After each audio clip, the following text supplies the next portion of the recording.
Thank you, Palesa. My name is Lungile Ngubane. I'm from the Transformation Division. Today we talk about a topic that touches all of us, touches our hearts, and we're looking at relationships. So I know that some of you might be joining us thinking of just love relationships, but I want us to make it broader than that. I want us to talk about relationships as a whole. And in doing that, we need to just first acknowledge our current situation where, COVID-19 is concerned and how it has touched our lives, identify some of the challenges and find possible solutions. So yeah, there's been a lot of challenges that have been exposed through social media. You will know a lot of inequality, a lot of hardships in terms of GBV, a lot of attack on different bodies or that we see online. So how do these come to, when we come into our household and our workspace and the university as a whole? How does it touch on our relationships? So we look at this new normal. Everyone is talking about a new normal, but what is normal? What is so new about it? What do we need to embrace for us to be able to survive the times that we saved with? And more importantly, I think we just need to keep our sanity, because if we all go crazy, nothing is going to work. So I touched on our situation. My slide that I'm sharing with you might be a little bit wordy, but I want us to just talk through some of the things. These are just interlinked points, so never mind the words. But at the moment, I'm bringing this presentation to you from home. Just 5 minutes before this, I was breaking a fight because my two daughters are fighting. The 5-year-old is saying, "Get out of my room." And the 13-year-old is saying, "This is not your house." That was the fights that I'm breaking. It's a Friday. I'm at work, for goodness sake. Okay? So even though these children come from me, but there are times when I really, really, really get annoyed and I find myself screaming. So we all stuck at home. We're working from home, but we're not stuck. Others are even attending class from home. And there's just like different personalities there. So we've got introverts, you know, imagine a household where you've got your husband, your mom, maybe it's children or an aunt even. And so others are introverts. You really want your own space. You just want to be quiet. But others, there are people who wake up in the morning and they just the radio is on the highest volume, and it can be the most frustrating thing, and particularly for the students who have to continue studying from home. What do you do when you find yourself in an environment like that? I think also just COVID has highlighted our painful history. We all just would have liked to kind of not forget, but we know that we've got challenges with racial segregation. But now the lockdown really has said those who live in Soweto, go back to Soweto. Those who live in Indonesia, stay there. Those who are in El Dorado Park, stay there. And if you are up a mountain in Stanton or Bryanston, you too can stay there. And it has also just been a very painful experience for a lot of people who are also in places that are populated, like Alexander or KZN, maybe what do you call it? Empangeni, where I come from, where it's extremely it's a rural area, and we don't have a lot of facilities. So lockdown kind of wants to keep us safe, but at the same time, it's kept us from things that we really, really wish to have access to. Né? And if we talk about love, sure, it's really, really, really been difficult to find love during lockdown. What do you do? So even if you like a guy or another girl, and you really, really, really want to get it on, you can't really go on a date. You can't really hug. You can't even. You're not going to find yourself in a situation where you're holding hands or even tempted to just steal a kiss. So what kind of relationship is this? What must your relationship be based on?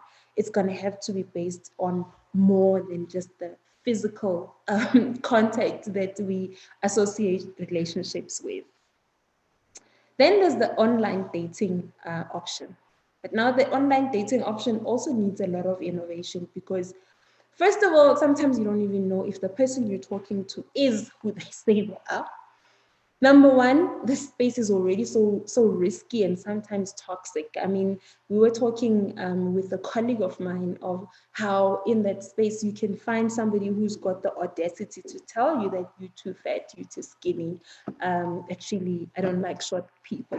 By the time you leave that space, you already have your ego just knocked and your self-esteem knocked, so you don't need that. The other thing about online dating is just that whole exposure. Are you gonna actually make an effort to have a stranger come to your place, or are you gonna go to their place? We've had people who find themselves hijacked or experience extreme violence because they trusted somebody from that space. So there goes a business idea: innovate online dating and make it safer, because obviously relationships are now taking a different turn. And then leading yourself has also proven to be so difficult. I mean, here's a day, you need to come up with your own schedule, submit at work, submit an assignment, get to exercise, sleep, eat, cook. Your day has to have some sort of sequence. And those who don't know how to plan their day are kind of finding it really difficult. If you look in the media, we've also seen a rise in child labor increase. And this is a big concern, because if you've got a 14-year-old who now finds themselves in a ward to give birth, then the big question is who's raping the young girl when we are all in lockdown. This violence goes so deep, and it also just touches into what is going on inside our homes, where sometimes we don't want to let people in, but the consequences or the results are showing within the system and what's happening. So COVID-19 has also shaken, it has torn our culture apart. What is culture? Well, we can say culture is a system of shared assumptions, values, and beliefs. Yeah? And then these govern how people behave. So these shared values have a strong influence on people and dictate how they dress, act, perform, and do their daily activities. For example, with the relationship thing, we've got our own beliefs or assumptions around how relationships should go. And so now that culture is completely distracted. COVID challenges the fiber of humanities and ways in which we show love, desire, and care for others. So, in the instance of relationships, all of a sudden, just hugging, kissing, giving affection has become some sort of a risky behavior. We need to find out, how will we communicate this to students who take the consequences of their actions for granted. So, you remember when schools first opened, how we saw clips of students just running to each other, giving each other hugs, sharing a sandwich. Look, they know the dangers are there, but to actually change the behaviors is not easy because of this culture. These behaviors are kind of embedded and determine how we behave. So there's that challenge.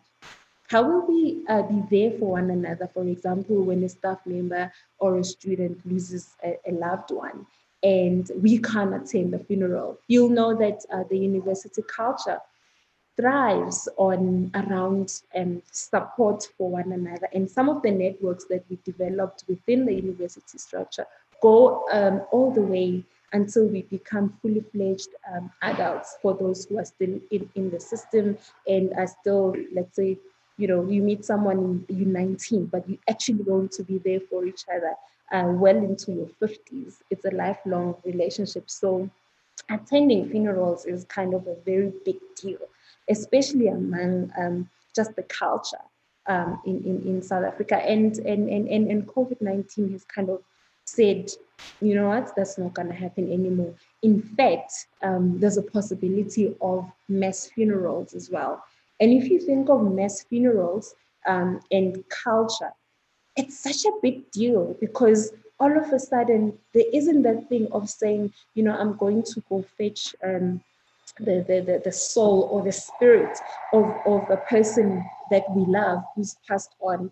And we're going to explain to them what happened and channel a way for them into the next life. It means that COVID-19 has made a mockery of that. And says, actually, we'll just have a mass funeral for everybody.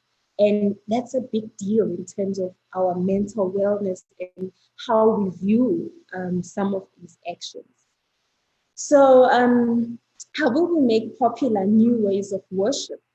I mean, I was just looking at a lot of churches, and we've also got religious societies within campus. So, how are these going to survive without encouraging people to actually come and be in gatherings?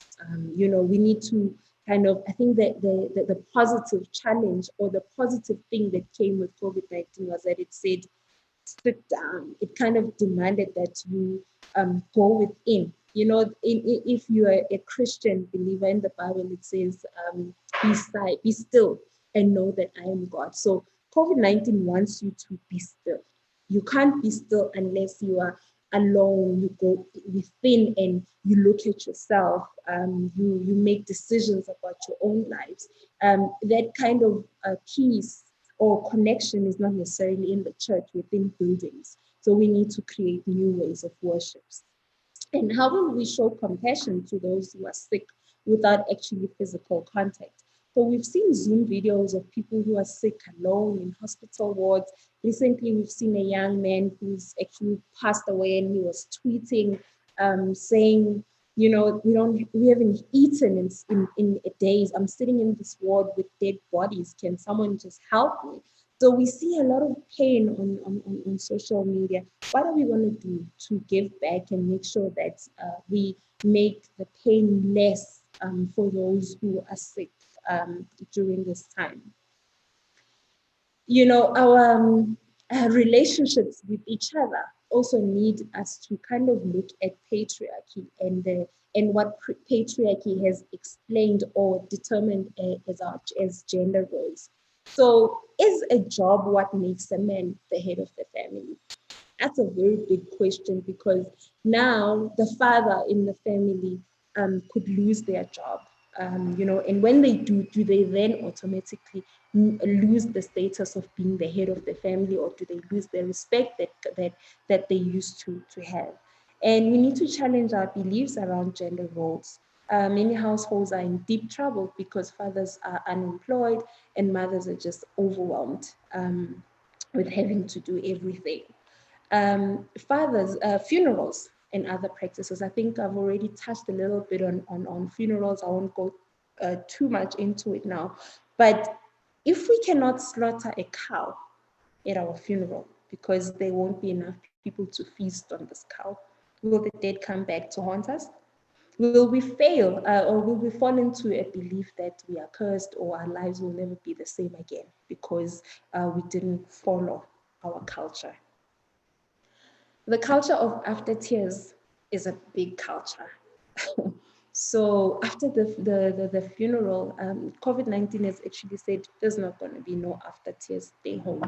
Okay? So coming to eat together is a thing of the past.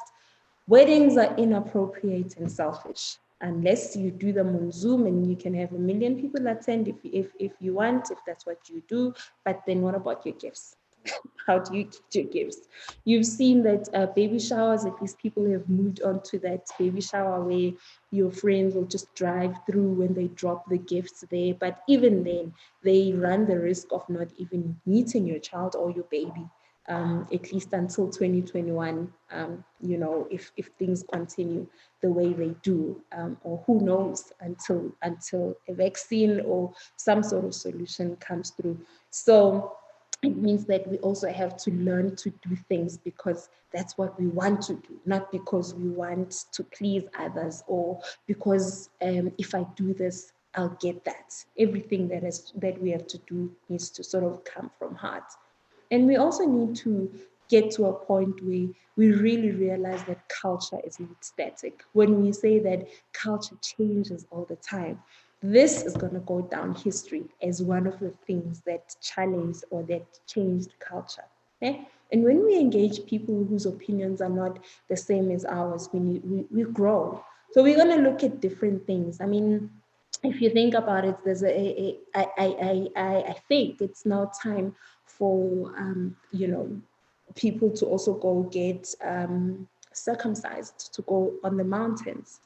I could be wrong on the timing, but I remember that, sometimes in the winter, then there would be a lot of deaths around that. So if those gatherings are not going to be happening right now, what does it mean about the state of men that we produce? What does our culture say? What are we willing to let go of?